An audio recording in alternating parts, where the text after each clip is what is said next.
what should you do when during your wedding planning? Here's my 12-month guide for you to plan your UK wedding, and I've got a checklist for you.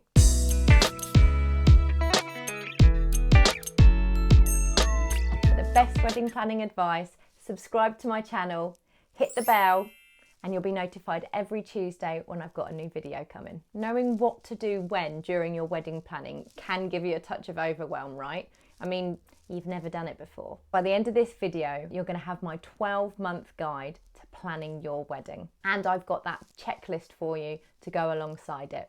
I've helped hundreds of brides with their wedding planning, and now it's time for me to help you. So if you watched my previous videos, you'll know that at this point you should already have set your date, chosen a location, worked out your budget, and worked out your guest numbers. When I say chosen a date, that means a rough idea of a date. So in these first 10 to 12 months, you want to go and start looking for that wedding venue, book the wedding venue, and then you'll have a date. If you're having your ceremony at the venue, then you're done. If you're not and you're getting married in a church or somewhere else, then you obviously need to book your ceremony location as well and your officiant.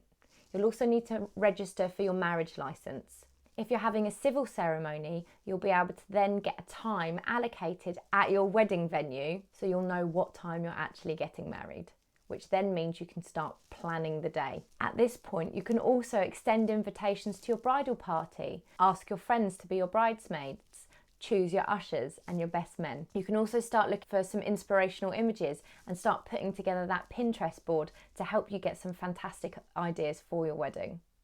It's also a good time to start researching suppliers, particularly florist, caterer and photographer. If you're having a videographer as well, that's good to look into now. Those suppliers will get booked up quite far in advance and they're quite big, crucial parts of your day, so you want to get them right. So researching them now is key. And let's not forget, you can start looking for your dress. Time to finalise that guest list. Really cull down on those numbers and decide exactly who you're going to have. It's also time to actually book the caterer, the florist, the photographer, the videographer, and also a really good time to book your musicians for the day. So entertainment for the evening and any musicians that you might be having throughout the day and during the ceremony as well. It's now also a good time to order your dress and look at ordering your bridesmaids' dresses as well. You might need some altering doing, so it's a really good time to try and do that in advance. But do speak to your dress boutique or dress designer because they'll be able to guide you in that and how their timelines work. If you're going for bridesmaids' dresses or, for example, an online website, get them as far in advance as you can because, again, you might need to alter them. Now is a really good time as well to book your accommodation for the night of your wedding. If you're not staying at the venue, then you might need to find somewhere else. You'll also might be interested in booking and blocking out some accommodation for some of your guests or your close family or bridal party. If you're getting married in a hotel, hopefully they would have blocked that out for you, and if not, then do look into doing that. If you haven't already, now's the time to get those save the dates out. You can also start the design for your invitations and any other bits of stationery that you've got. And it's now a good time to start booking your hairstylist and makeup artist and getting those trials booked up into the diary. Look into reserving linens, chair hire, table hire if required, and any decorative pieces that you might need. You might want to just reserve them and you can then go into the details a little bit later with those suppliers. It's also a good time to start creating a wedding website if that's something you decide to do.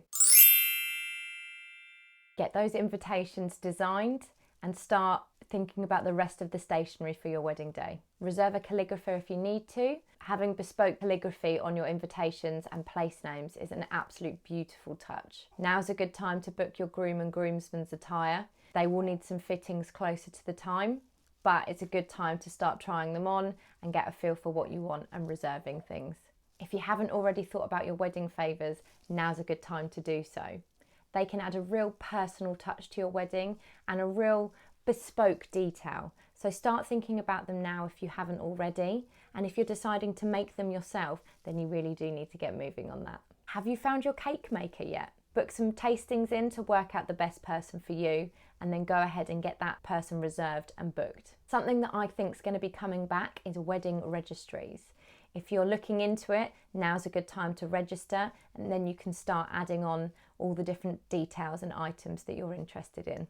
Let's not forget one very exciting thing that you can start thinking about now: honeymoon! If you decided to go with a calligrapher, then get those invitations sent off to the calligrapher now so that they've got time to get it all written out beautifully for you and the envelopes ready for when you decide to send off the invites in the next couple of months. If you haven't already, make sure you've now reserved the groomsmen attire. If you'd already done some research, make sure you've now got the bookings in. You don't want to miss out. You want to make sure that they've got clothes on the day. You also want to get your hair and makeup trial scheduled in if you haven't already. You might want to have one or two, so make sure you've got it in early enough to allow for any tweaks that you might decide you want later on. Start thinking about your timeline and planning your day of arrangements for the morning for getting ready with your bridesmaids. You'll also want to start thinking about how the actual running of the day is going to happen. You can now draft floor plans as well and start looking over any stationery that you've had designed. Okay, the list is getting bigger now. Everything's sort of coming into play closer to the wedding day, and you've got all the final bits coming in.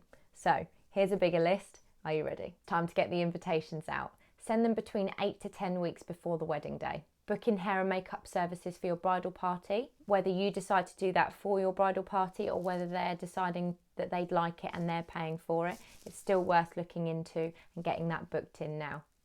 It's also time for you to get that last dress fitting in. Finalise your flowers with your florist. Make sure you've gone through all the details throughout the whole day and get it all finalised now. Have an engagement shoot. If that's something that you've organised with your photographer, then get that booked in and have that in the next month. Have you had a tasting yet with your caterer? If not, now is the time. Then you can also finalise your menu within the next month and know that that's something you can check off your list, and you can also then get your menus written up with your stationer. Keep working on that day of timeline. Now's a good time to really start pulling together the timeline and taking it into a final draft form ready to finalise in the next few months. Purchase any gifts that you need to get. So for example, bridal party, parents, any guests that are coming from out of town or abroad, you might want to get some welcome bags or put together some little overnight goodie bags for them. Now's a really good time to purchase that. If you do it too close to the time, overwhelm might just kick in. Time to start thinking about the ceremony in a little bit more depth. You want to put together the order of the day for your officiant and also for your guests, because you'll need that printed out so that they know what's happening. It's also a good time to choose your songs for the ceremony.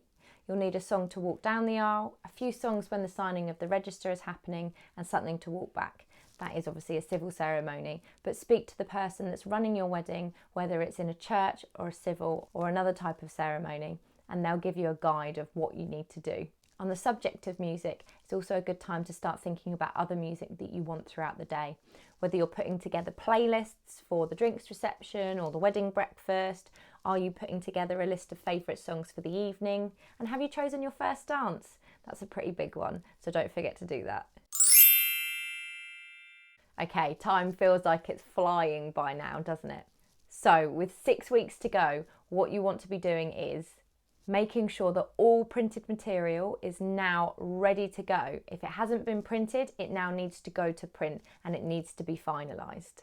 The only thing that might be held up a little bit is your table plan, because you might still be waiting on a few guest RSVPs at this point, but make sure that that is sorted within the next few weeks. If you're writing your own vows, now's a good time to start doing that. You'll also want to make sure you are collecting those RSVPs and that you're putting the table plan together. Hopefully there won't be too many stragglers, but at least you can put together the majority of the table plan and have it ready to go for as soon as you get those last people through the door. Once you've got the final numbers through, you can then submit them to the caterer and any other suppliers that need those numbers. Once you've got the numbers, it's then time to modify anything that you've booked that's slightly different to the numbers that you started out with. And let's not forget, it's time to make some more bookings with that honeymoon. So now's time to make any final payments to all the suppliers that you've booked. You also want to make sure that your timeline is now ready, perfected, and waiting for the special day.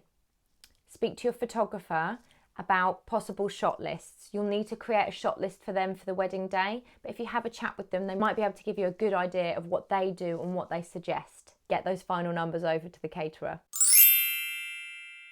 Now it's time to think about you a little bit. Why not get into the hairdressers, get the final cut and colour done? Make sure it's with your regular hairdresser.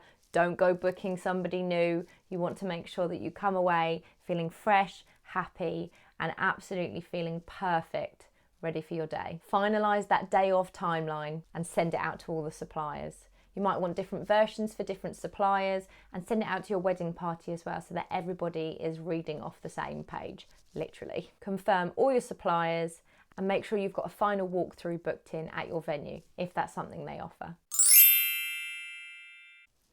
This week, you kind of want to be managing your bridal party. So you want to find somebody, you want to designate somebody to collect the gifts after the wedding. You want to designate somebody to take down some of the wedding decor for you.